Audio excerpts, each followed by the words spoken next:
Hi everyone, I hope your summer is going well.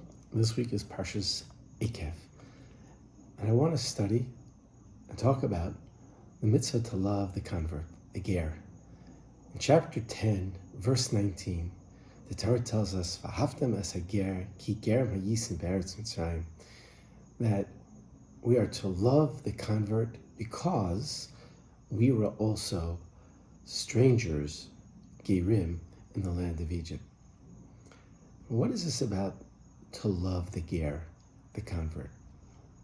If someone converts, they're Jewish, and we have a mitzvah of v'ahavta l'recha kamocha, to love your fellow Jew, so shouldn't that be enough?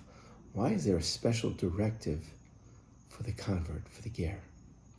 So our Gemara in Bava Metzia, 59b, asked this question. And Rabbi Elazar Hagadol phrases the question. It says, why does the Torah have 36 directives, and some say 46 directives, to love the Ger and not to oppress? The answer offered in the Gemara is that the convert still has certain tendencies, so to speak, old habits die hard.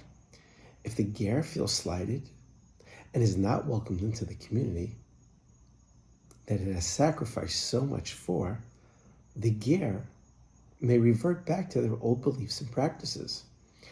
The Torah reminds us that we long ago were also strangers in a land called Egypt, implying, based on our past, we should be inclined to be empathetic to a Ger's predicament and treat them with the utmost goodness. Now, perhaps it's not really a one-way street for us giving to the Ger and looking out for the Ger. But I think that by welcoming the Ger, and I'm going to share a story that I believe brings this out, that by welcoming the Ger, we ourselves can personally benefit and have our Judaism enriched.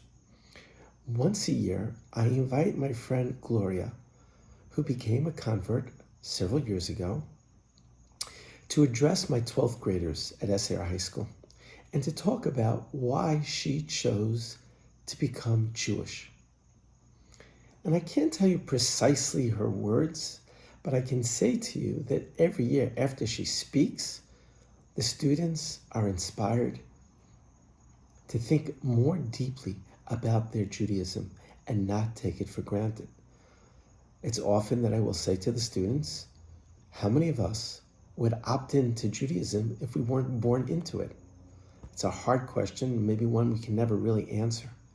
But by welcoming in the Ger, perhaps a side benefit is that it reminds us not to take our Judaism for granted and how beautiful it is. And when others come to embrace it, it should make us appreciate it at a much deeper level. I hope you like what you hear. I hope it makes you think. And if you like what you hear, please share. Have a Shabbat Shalom. Talk to you soon.